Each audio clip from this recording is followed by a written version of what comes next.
Hello दोस्तों, स्वागत है आप सभी का हमारे यूट्यूब चैनल पाठ्यकला में। दोस्तों, हम लोग वेस्टर्न पॉलिटिकल थॉट में पहले 2 लेक्चर्स में प्लेटो, ठीक है, और उसके बाद एरिस्टोटल को हमने अच्छे से डिस्कस किया है। यदि आपने वो सब नहीं देखा है तो पहले जाकर के प्लेलिस्ट में जाकर के देख लीजिए। उसके अलावा इंडियन पॉलिटिकल थॉट की सीरीज़ हमारे यूट्यूब चैनल पे कंप्लीट हो चुकी है, वो देख सकते हैं। पीवाईक्यूज़ की सीरीज़ चल रही है, वो भी आप लोग देख सकते हैं। ठीक है, तो आइए स्टार्ट करते हैं आज का हमारा फर्स्ट सेशन। ठीक है, और इसमें हम लोग देखते हैं कि आज हम लोग कौन सा लेक्चर पढ़ने वाले हैं। तो ये मेरे बारे में आप लोग यहाँ पे देख सकते हैं। और आज हम लोग वेस्टर्न पॉलिटिकल थॉट में मैकियावेली के बारे में अच्छे से डिस्कस करेंगे। ठीक है, तो यहाँ पे देखिए मैकियावेली के बारे में सबसे जो फर्स्ट पॉइंट हमें जानना चाहिए वो उनका टाइम पीरियड है। तो उनका टाइम पीरियड अच्छे से देख लीजिए, क्योंकि तभी हम उस सिचुएशन में, उस टाइम पीरियड में किस प्रकार की घटनाएं हो रही थी, उस चीज़ों को जान करके उनके विचार को अच्छे से समझ पाएंगे। ठीक है, तो देखिए मैकियावेली का जो टाइम पीरियड है वो 1469 से 1527 तक का है। ठीक है, और इस समय कहा जाता है कि यह जो एज था, इस समय जो मिडिवल टाइम था, मिडिवल एज था, मिडिवल एरा जो था, ठीक है, मिडिवल एरा जो था वो समाप्त हो रहा था और जो मॉडर्न एज था, मॉडर्न एरा, वो स्टार्ट हो रहा था। ठीक है, तो ये सिचुएशन हमें याद रखना है कि मिडिवल एरा जो था वो समाप्त हो रहा था और मॉडर्न एरा स्टार्ट हो रहा था। इसीलिए मैकियावेली को कभी कभी ए मॉडर्न और नॉन मिडिवल भी कहा जाता है। ठीक है, तो ये बातें मैकियावेली से संबंधित आपको याद रखनी है। स्टार्ट करते हैं, फिर इनसे संबंधित कुछ बुक्स को देखते हैं। ठीक है, क्योंकि अक्सर हमें एग्जाम्स में बुक्स को मैच करने के लिए पूछा जाता है। ठीक है, तो देखते हैं हम लोग इनके द्वारा कौन कौन से बुक्स लिखे गए। ठीक है, तो पहली बुक जो इनके द्वारा लिखी गई वो है द प्रिंस। ठीक है, और यहाँ पे आप पब्लिशिंग ईयर देख सकते हैं। तो मैकियावेली ने जो द प्रिंस बुक लिखा, ठीक है, इसमें वो एडमिनिस्ट्रेशन कैसे चलेगा, ठीक है, एडमिनिस्ट्रेशन से संबंधित बातें वो बताए। ठीक है, और दूसरा स्टेट्समैन को किस तरीके से बिहेव करना चाहिए। ठीक है, एक स्टेट्समैन जो होगा वो किस प्रकार से होना चाहिए, तो ये मैनुअल माना जाता है हर एक स्टेट्समैन के लिए। ठीक है, तो यह हमें अच्छे से याद रखना है। द प्रिंस 1532 में पब्लिश हुई। Next book the art of war. ठीक है, यह बुक है द आर्ट ऑफ वॉर। यह बुक का पब्लिकेशन देख लीजिए। ठीक है, तो यह बुक का नाम भी बहुत इंपॉर्टेंट है। ठीक है, उसमें उन्होंने बताया कि वॉर यदि करना है तो किस प्रकार से किया जाना चाहिए। ठीक है, उसका क्या डिफरेंट पर्सपेक्टिव होना चाहिए, उसकी किस प्रकार से स्टार्ट करना चाहिए, क्या सॉफ्ट पावर इस्तेमाल करना चाहिए या हार्ड पावर करना चाहिए। ठीक है, सॉफ्ट पावर या हार्ड पावर, तो किस प्रकार से इनिशिएट करना चाहिए, ये सारे पॉइंट्स आपको इस बुक में मिलेंगे। नेक्स्ट उन्होंने एक बुक लिखी द गोल्डन एस। ठीक है, तो इस बुक का नाम भी याद रखिएगा, ये बहुत सारे पीवाईक्यूज में पूछे जा चुके हैं। तो द गोल्डन एस, ठीक है, मैकियावेली के द्वारा लिखा गया। अगली बुक डिस्कोर्सेस ऑन लेवी। ठीक है, तो ये बुक का नाम भी आपको पता होना चाहिए। ठीक है, नेक्स्ट देखते हैं। देखिए अगली बुक जो है उनके द्वारा जो लिखी गई है वो क्लीजिया। ठीक है, क्लीजिया याद रखिएगा, बस ये सारे बुक्स के नाम, क्योंकि मैच करने कहीं भी आ सकते हैं। ठीक है, अगला है discourses on the first decade of the Titus Livius. ठीक है, बुक का नाम थोड़ा डिफिकल्ट है बट याद रखिएगा। अगला बुक फ्लोरेंटाइन हिस्ट्रीज। ठीक है, तो यह बुक के नाम आप लोग देख लीजिए, फ्लोरेंटाइन हिस्ट्रीज। मैं बताते चलूँ कि वो फ्लोरेंस से बिलोंग करते थे। ठीक है, जो कि कहाँ पे, इटली में है, और वो एम्बेसडर के तौर पे काम कर रहे थे। ठीक है, तो ये चीज़ें याद रखनी है। और वो इटली से संबंधित थे, और वहाँ की जो सोसाइटीज़ थी, जिस समय वो एक थिंकर के रूप में उभर करके आए, वहाँ पे जो इटली थी वो इंटरनली डिवाइडेड थी, मतलब बहुत सारे क्लासेस हो रहे थे ग्रुप्स के बीच में। ठीक है, तो उस समय का सिचुएशन ऐसा था। अगला बुक देखते हैं, अ डिस्कोर्सेस ठीक है, और डायलॉग कंसर्निंग आवर लैंग्वेज, तो अपने भाषा से संबंधित उनके कुछ विचार हैं वो इस बुक में उन्होंने प्रस्तुत किए हैं। अगला बुक देखिए, discourse about the provision of money, तो यह बुक भी उन्हीं के द्वारा लिखा गया। ठीक है, तो इस प्रकार से हमने मैकियावेली के बहुत सारे बुक्स हमने देख लिए हैं। ठीक है, अब आइए उनसे जो एडिशनल पॉइंट्स, उनसे और कौन कौन सी बातें हैं जो मैकियावेली ने स्टेटमेंट्स क्या क्या दिए। ठीक है, इसके अलावा उनके और कौन कौन से कंसेप्ट्स हैं। ठीक है, इन सबको हम लोग डिटेल से डिस्कस करते हैं। तो देखिए, सबसे पहला पॉइंट जो मैकियावेली के बारे में हमें पता होना चाहिए। ठीक है, एक सेकंड में जूम कर लेता हूं यहाँ पे। ठीक, तो यहाँ पे देखिए सबसे पहला पॉइंट, मैकियावेली को फादर ऑफ यूरोपियन सेक्युलरिज्म कहा जाता था। ठीक है, फादर ऑफ यूरोपियन सेक्युलरिज्म, तो यह पॉइंट डायरेक्टली भी क्वेश्चन में पूछा जा सकता है। अब उनको ऐसा क्यों कहा जाता था, इसके पीछे का रीज़न ये है कि वो ऐसे व्यक्ति थे जिन्होंने स्टेट और रिलीजन को सेपरेट किया। उनका मानना था कि स्टेट और रिलीजन को बिल्कुल अलग होना चाहिए, यानी कि जो स्टेट है, ठीक है, और रिलीजन यानी जो चर्च है, उस समय चर्च वहाँ पे उन्होंने इस्तेमाल किया था वर्ड, तो चर्च को स्टेट के एडमिनिस्ट्रेशन में कभी भी इंटरफेयर नहीं करना चाहिए। तो इन्होंने सेपरेशन की बात की किसके बीच में, पॉलिटिक्स और रिलीजन के बीच में, या स्टेट या चर्च के बीच में। ठीक है, तो ऐसा भी लिखा जा सकता है, पॉलिटिक्स या रिलीजन के बीच में सेपरेशन, ठीक है, या तो फिर स्टेट और चर्च के बीच में सेपरेशन। तो उन्होंने इसकी बात की, तो इसीलिए उनको फादर ऑफ यूरोपियन सेक्युलरिज्म कहा जाता है। ठीक है, अगला पॉइंट यहाँ पे हम लोग देखते हैं, एक सेकेंड। ठीक है, यहाँ पे देखिए, उन्होंने ये भी कहा कि politics has no place for ethics. ठीक है, उनका यह मानना था, एक सेकेंड, यहाँ पे देखिए आप लोग, politics has no place for ethics, यानी पॉलिटिक्स में किसी प्रकार की एथिक्स की बात नहीं होनी चाहिए, उनका ये क्लियरली मानना था। ठीक है, उनको क्या कहा जाता था, ही वॉज कॉल्ड निहिलियो। ठीक है, मिस्टर जीरो, जो इटली थी वहाँ पे, तो उनको यही कहा जाता था, निहिलियो या मिस्टर जीरो। तो याद रखिएगा, यदि किसी प्रकार से क्वेश्चन में पूछा जाए कि निहिलियो के नाम से किनको जाना जाता था, तो वो थे मैकियावेली। ठीक है, और he was diplomat of Florence. ठीक है, और कहाँ के डिप्लोमेट थे, फ्लोरेंस, जहाँ पे उनका जन्म हुआ था या उनका जो सिटी था। ठीक है, तो याद रखिएगा। अगला देखते हैं पॉइंट, उन्होंने अपनी जो बुक लिखी द प्रिंस, ठीक है, वो किसकी लाइफ पे बेस्ड थी, तो it was based on the life of Caesar Borgia. ठीक है, तो ये एक इटालियन स्टेट्समैन थे वहाँ के, इटली के।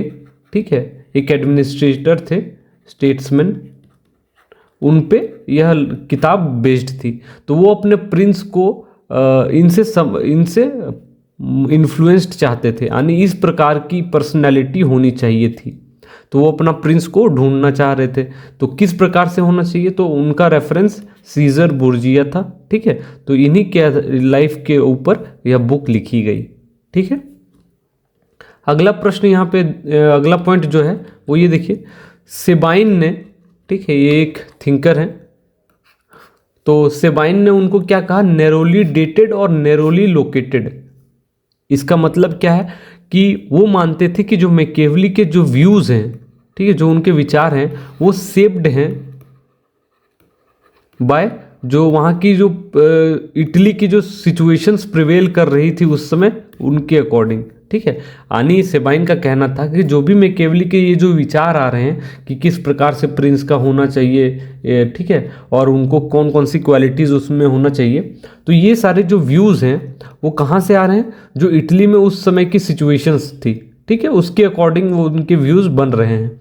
अब इसीलिए कहा जाता है कि नैरोली डेटेड, मतलब उस समय का सिचुएशन क्या था, और नैरोली लोकेटेड, और उस समय कौन सा जगह पे, तो इटली पे। ठीक है, और उस समय का सिचुएशन क्या था कि इटली जो थी वो बिल्कुल करप्ट सोसाइटी बन गई थी। उनका जो टाइम पीरियड था उस दौरान करप्ट सोसाइटी थी, और इसके अलावा पूरा इंटरनली डिवाइडेड था सोसाइटी। ठीक है, इंटरनली डिवाइडेड। तो यह सिचुएशन प्रिवेल कर रही थी मैकियावेली के समय में, और उनके जो व्यूज़ हैं वो शेप्ड हुए इन्हीं की वजह से। ठीक है, तो ये सेबाइन का मानना था।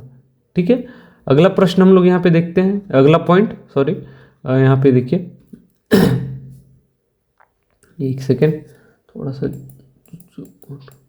ठीक है, तो यहाँ पे देखिए उनका मानना था कि man is by nature selfish, ठीक है, अनग्रेटफुल, डिसाइटफुल, कोवर्ड, फिकल माइंडेड, अवरेशियस। ठीक है, तो ये स्टेटमेंट उन्हीं के द्वारा दिया गया बाय उन नेचर के हिसाब से कि मैन किस तरीके से होता है। ठीक है, तो उनका नेचर क्या होता है, सेल्फिश होता है, अनग्रेटफुल होता है, डिसाइटफुल होता है, कोवर्ड होता है, फिकल माइंडेड होता है एंड अवरेशियस होता है।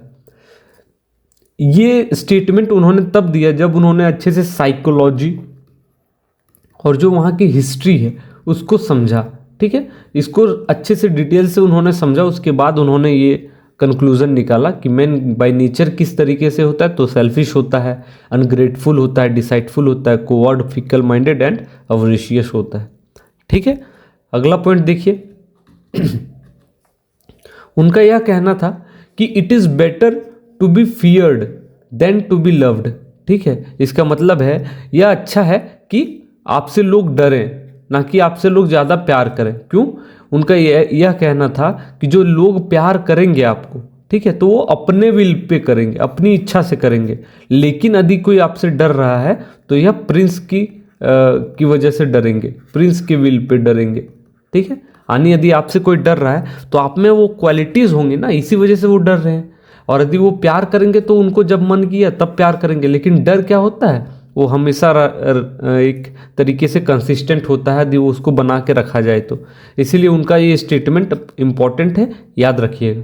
ठीक है, जैसे कहते हैं ना कि दो तरीके का पावर होता है, एक पावर ऑफ कोअर्शन, ठीक है, और एक होता है पावर ऑफ लव। ठीक है, तो लव अपनी इच्छा से करेंगे, कोअर्शन प्रिंस की इच्छा से करेंगे। ठीक है, ये कंपेलिंग नहीं होता है, लव की जो कंपेलिंग नहीं होता है नेचर में। ठीक है, आप किसी से प्यार कर रहे हो तो वो कंपेल नहीं ना कर सकते कि नहीं ज़बरदस्ती प्यार करना है, लेकिन कोअर्शन यदि आप किसी से डर रहे हो, किसी को डरा रहे हो, तो वो कर सकते हो आप। ठीक है, अपनी इच्छा से। तो ये सारी चीज़ें मतलब उनका जो मेन स्टेटमेंट है वो याद रखिएगा। ठीक है, अगला देखिए पॉइंट क्या है, उन्होंने रिपब्लिक स्टेट को सपोर्ट किया था। ठीक है, किसमें, उनकी जो एक बुक थी द डिस्कोर्सेस, ठीक है, उनकी एक बुक थी द डिस्कोर्सेस। ठीक है, उस बुक में उन्होंने रिपब्लिक स्टेट को सपोर्ट किया। ठीक है, और इस बुक में द डिस्कोर्स में किस चीज़ के बारे में डिटेल से डिस्कस किया गया है, तो डेमोक्रेसी और लिबर्टी से संबंधित बातें द डिस्कोर्स में बताई गई हैं मैकियावेली के द्वारा। ठीक है, यहाँ तक कोई दिक्कत नहीं होना चाहिए आप लोगों को। नेक्स्ट देखिए, उन्होंने सपोर्ट किया the idea of a citizen army. ठीक है, वो चाहते थे कि किसी तरीके का प्रोफेशनल आर्मी नहीं होनी चाहिए। इसका मतलब क्या है कि किसी प्रोफेशनल आर्मी या जो गोली बंदूक बहुत ट्रेनिंग के साथ आते हैं उन पे ज़्यादा लोगों को भरोसा नहीं करना चाहिए, बल्कि लोग ही इस तरीके से ट्रेंड हो कि वो आर्मी का काम करे। ठीक है, यानी हर एक लोग इस तरीके से ट्रेंड हो कि वो एक आर्मी के रूप में काम करे, और जो देश की बचाने की जिम्मेवारी हो वो उन्हीं को मिलनी चाहिए, हर एक सिटीजन की जिम्मेवारी होनी चाहिए। ठीक है, तो उन्होंने सिटीजन आर्मी का कंसेप्ट दिया। सॉरी, देखिए अगला स्टेटमेंट, आइडियल रूलर कैसा होना चाहिए, इसके बारे में उन्होंने डिस्कस किया है। उनका जो मेन मकसद था द प्रिंस में, वो एक ऐसा एडमिनिस्ट्रेटर को खोजना था जो परफेक्ट हो, और उनकी क्या क्वालिटीज़ होनी चाहिए उसके लिए उन्होंने बहुत सारी बातें बताई। तो आइडियल रूलर कैसा होना चाहिए, a master of war and decide. ठीक है, इसका मतलब युद्ध की कौशलता उनमें हो, यानी युद्ध को कैसे लड़ा जाए उसके बारे में सारी जानकारियां उनके पास होनी चाहिए। इसके अलावा चालबाज होना चाहिए। ठीक, डिसाइड मीन्स चालबाज, यानी बहुत सारे तिगड़म उनको आने चाहिए कि कब किस सिचुएशन में क्या करना है नहीं करना है। ठीक है, तो चालबाज होना चाहिए और युद्ध की जानकारी अधिक से अधिक होनी चाहिए। तो इन सब का मास्टर होना चाहिए। ठीक है, अगला देखिए, उनका एक कंसेप्ट था वर्चू का। ठीक है, इसका मतलब क्या था कि वर्चू का मतलब होता है कि एक ऐसी क्वालिटी, यानी वो इंसान जो कैपेबल हो, जो चाहे कितना भी जो भी परिस्थिति हो जाए, सर्कमस्टेंसेस चेंज हो, ठीक है, उसको अडेप्ट कर ले और अपने जो एक्शंस हैं उसको एकदम मजबूती से रख पाए, ठीक है। तो वर्च्यू का उनका मतलब था adapt to changing circumstances and make decisive action, ठीक है, मतलब मजबूती से कोई फैसला को ले सके, ठीक है, और जो बदलती हुई परिस्थिति है उसको अडेप्ट कर ले। मान के चलिए आज कुछ सिचुएशन अच्छा है, कल को सिचुएशन बहुत ख़राब आ जाए, ठीक है, तो ऐसा नहीं होना चाहिए कि जो प्रिंस है वो पूरा हड़बड़ा जाए कि क्या होगा नहीं होगा, बल्कि एक इम्पॉर्टेंट डिसीजन जो होता है, एक डिसीजिव एक्शन जो होता है वो ले पाए। तो इस प्रकार की क्वालिटीज़ उन्होंने प्रिंस से संबंधित बताए और वर्च्यू का कंसेप्ट का मतलब ये था, ठीक है। अगला पॉइंट देखिए, उनकी जो पॉलिटिकल फिलॉसफी थी वो कैसी थी? साइनिकल एंड प्रैग्मेटिक, ठीक है। प्रैग्मेटिक मतलब क्या होता है? जो रियल, जो प्रैक्टिकल है, ठीक है। मान के चलिए अभी इसके सिचुएशन में आपके पास पैसे नहीं हैं, तो आपको सबसे पहले पैसा इकट्ठा करना है, नहीं कि ऐसा नहीं कि जैसे होता है ना, लोगों के पास 500 रुपये होते हैं और वो फैशन करने के लिए 500 का कपड़ा खरीद लेते हैं। तो ये नहीं होना चाहिए। अपना जो सिचुएशन देखिए और फिर उस सिचुएशन से बाहर निकलने के लिए आपको किस प्रकार से डिसीजन लेना है वो देखना चाहिए, ठीक है। तो उनकी पॉलिटिकल फिलॉसफी कैसी थी याद रखिएगा, ठीक है। अब एक पॉइंट है कि जो द प्रिंस बुक लिखा गया, ठीक है, तो ओरिजिनली किसके लिए लिखा गया था? तो द मेडिकी फैमिली, ठीक है। यह पूछा गया था पीवाईक्यूज में, इसीलिए मैंने यहाँ पे आपको एक नोट के फॉर्म में दे दिया, ठीक है। तो जस्ट इसको इस तरीके से याद रखना है, ठीक है, कि जो द प्रिंस जो बुक लिखा गया, ठीक है, वो ओरिजिनली लिखा गया था द मेडिकी फैमिली के लिए, ठीक। अगला देखिए, उनको फादर ऑफ पॉलिटिकल रियलिज्म भी कहा जाता है, ठीक है। यह पॉइंट बहुत ही स्ट्रेट फॉरवर्ड है और इसको याद रखने की कोशिश करनी है, ठीक है। Father of political realism. Next point देखिए, politics has no place for ethics. तो ये मैंने पहले भी शायद बताया है कि एथिक्स की कोई जगह नहीं होनी चाहिए पॉलिटिक्स में, ठीक है। अगला यहाँ पे देख सकते हैं, यहाँ पे बताया गया है कि प्रिंस शुड नॉट नो, यहाँ पे नॉट है, prince should not know how to be good because politics is not the profession of goodness, he should learn how to be bad, ठीक है। इस स्टेटमेंट का मतलब यह है, या मैकियावेली के द्वारा स्टेटमेंट दिया गया, वो जब प्रिंस की क्वालिटीज को बता रहे थे तो उनमें ये बात बताई गई कि प्रिंस को यह नहीं जानना है कि अच्छा कैसे बना जाए, ठीक है, बल्कि पॉलिटिक्स जो है वो अच्छाई का प्रोफेशन नहीं है, बल्कि उनको यह जानना चाहिए कि कैसे बैड हुआ जा सकता है, ठीक है। मतलब अच्छा बनने की कोशिश नहीं करनी है पॉलिटिक्स में, बल्कि बुरा बनने की कोशिश करनी है, क्योंकि पॉलिटिक्स का जो प्रोफेशन है वो किसी अच्छाई का प्रोफेशन नहीं है। तो उनका ये मानना था और उनका यही मानना था कि पावर जो है, ठीक है, उन्होंने पावर व्यू ऑफ पॉलिटिक्स का कंसेप्ट दिया, पावर व्यू ऑफ पॉलिटिक्स। इसका मतलब क्या था कि जो पॉलिटिक्स में सिर्फ पावर ही है जो मैटर करता है, ठीक है, और पावर को किस तरीके से गेन किया जाए, ठीक है, उसको किस प्रकार से यूटिलाइज किया जाए, किस प्रकार से यूज़ किया जाए अपने इनेमी के अगेंस्ट, ये सारी बातें उन्होंने बताई। तो पॉलिटिक्स से संबंधित उनका पावर व्यू था, ये भी कभी कभी पूछा जा सकता है, तो इसको नोट डाउन कर लीजिए, ठीक है। उसके बाद उनका स्टेटमेंट हमने देख लिया। अगला पॉइंट देखते हैं, उन्होंने रिप्रेजेंट किया the psychology of emerging बुर्जुआ class, यानी उस समय जो अर्ली मिडिल क्लास उत्पन्न हो रहा था, ठीक है, राइज जो हो रहा था अर्ली मिडिल क्लास का, तो उनकी जो साइकोलॉजी थी उसको उन्होंने रिप्रेजेंट किया, ठीक है, चाहे अपने बुक्स के जरिए हो या जो प्रिंस के जो जरिए हो। तो इन सब चीज़ों को उन्होंने इमर्जिंग बुर्जुआ क्लास की जो साइकोलॉजी थी उसको रिप्रेजेंट किया, ठीक है। अगला पॉइंट देखिए, प्रिंस कौन हो सकता है? जो उन्होंने प्रिंस की क्वालिटीज़ बताई कि प्रिंस को ऐसा होना चाहिए, वैसा होना चाहिए, तो आखिर में प्रिंस होगा कौन? तो प्रिंस कोई भी हो सकता है जिसके पास यह क्षमता हो कि वो रिस्क ले सके, ठीक है, यानी वो रिस्क अपने दम पे ले सकने वाले जो भी होंगे वो प्रिंस की कैटेगरी में आ सकते हैं, यानी वो प्रिंस बन सकते हैं, ठीक है। तो उनका एक पैमाना था कि जो रिस्क को अपने इच्छा से ले सके वो प्रिंस हो सकते हैं। ठीक है, यह पॉइंट हमें पता होना चाहिए। अगला पॉइंट यहाँ पे देखिए, he is also called non medieval and a modern. ठीक है, तो ये मैंने पहले भी बताया कि उनको नॉन मेडिएवल और ए मॉडर्न कहा गया। क्यों? क्योंकि उस समय जो मेडिएवल एज था वो खत्म होने की कगार पे था। मेडिएवल एज जो था वो कमिंग टू एन एंड था, खत्म हो रहा था, और जो मॉडर्न एज था वो स्टार्ट होने वाला था। ठीक है, मॉडर्न एज जो था वो स्टार्ट होने वाला था, इस वजह से उनको नॉन मेडिएवल और ए मॉडर्न कहा गया। ठीक है, अब देखिए यहाँ पे एक और उनके द्वारा एक स्टेटमेंट कहा गया कि man is fearful and coward, यानी जो इंसान होता है वो डरपोक होता है और एक तरीके से फियरफुल होता है और कोवर्ड होता है। ठीक है, तो उनका ये कहना था कि किससे वो डरते हैं, जो इंसान है वो किससे डरते हैं, वो सारी चीज़ों से जो उनको प्लेजर देती हैं। ठीक है, जो उनको खुशी देती हैं। ठीक है, तो उन सब चीज़ों से लोग डरते हैं कि कहीं वो लॉस ना हो जाए। ठीक है, तो इंसान उन सब चीज़ों के लॉस से डरता है, लॉस ऑफ थिंग्स जो उनको प्लेजर देती हैं। तो इस प्रिंस को क्या करना चाहिए, इसी फियर का फ़ायदा उठाना चाहिए। ठीक है, इसी फियर का फ़ायदा उठाना चाहिए और लोगों को अपने वश में कर लेना चाहिए और लोगों को यूटिलाइज करना चाहिए अपनी नीड्स के अकॉर्डिंग। ठीक है, तो उनका यही कहना था कि जो लोगों का नेचर है उस नेचर को यदि डोमिनेट कर ले, प्रिंस इस तरीके से मैनिपुलेट कर ले, तो वो अपने लिए वो यूज़ कर सकता है।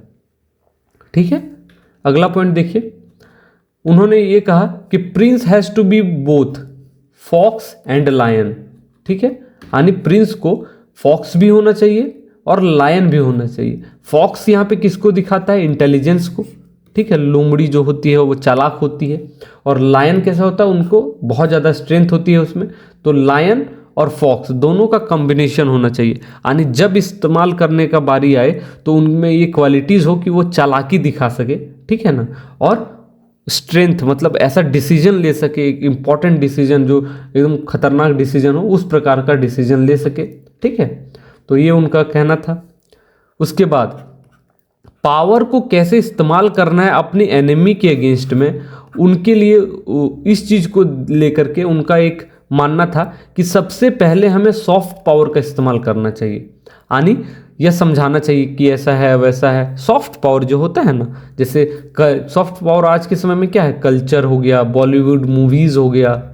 ठीक है ना, जो अलग अलग कंट्रीज़ में पसंद किए जाते हैं, तो इससे इंडिया का सॉफ्ट पावर दिखता है।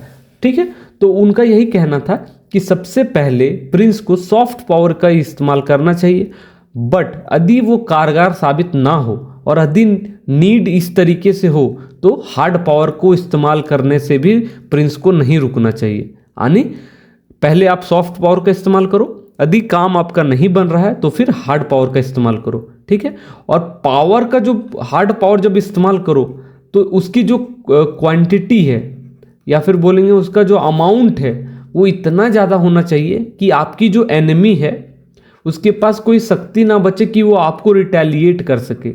ठीक है, यानी आपके अगेंस्ट फिर वो दोबारा खड़ा ना हो सके।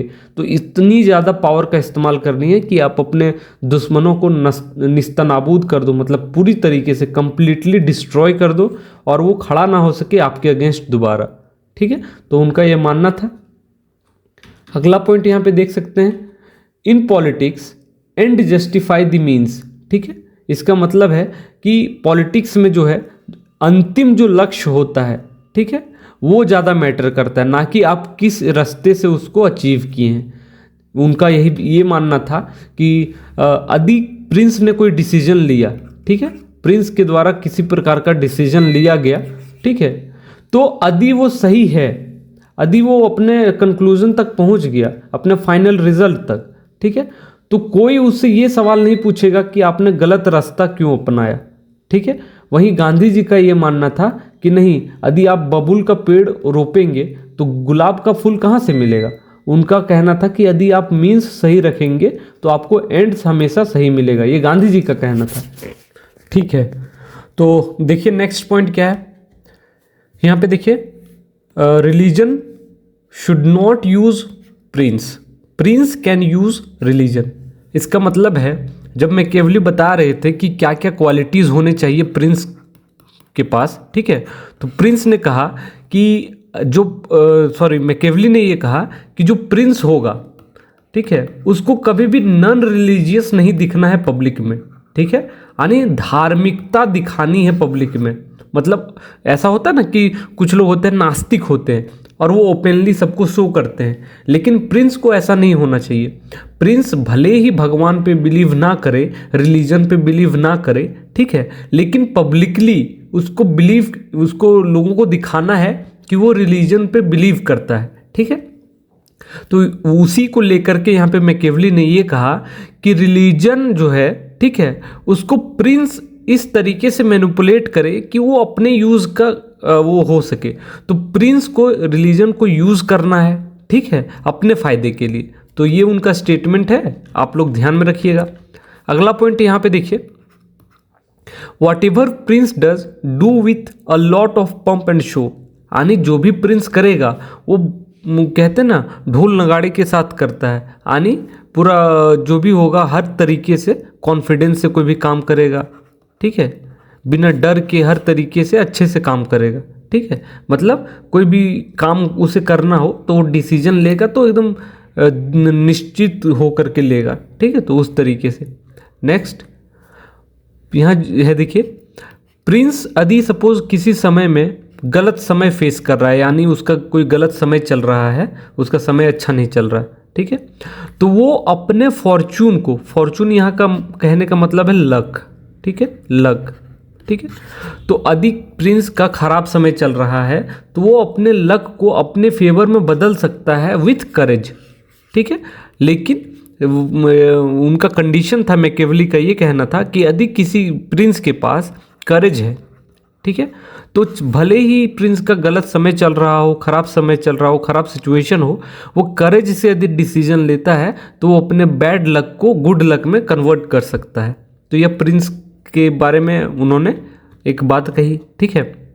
उसके बाद देखिए यहाँ पे उन्होंने कहा कि he was the first person, Machiavelli जो थे वो पहले ऐसे इंसान थे जिन्होंने सेक्युलर स्टेट का कंसेप्ट दिया, ठीक है, सेक्युलर स्टेट का कंसेप्ट दिया। जैसे मैंने बताया था पहले भी कि उन्होंने चर्च और स्टेट के बीच का सेपरेशन की बात कही, ठीक है, यानी जो रिलीजन है, ठीक है, चाहे जो रिलीजन है और जो स्टेट है यानी पॉलिटिक्स, इनके बीच में सेपरेशन होना चाहिए, ठीक है। तो इसी को लेकर के उनको, इसीलिए मैकियावेली को कहा जाता है कि उन्होंने पहली थ्योरी दी सेक्युलर स्टेट की, ठीक है।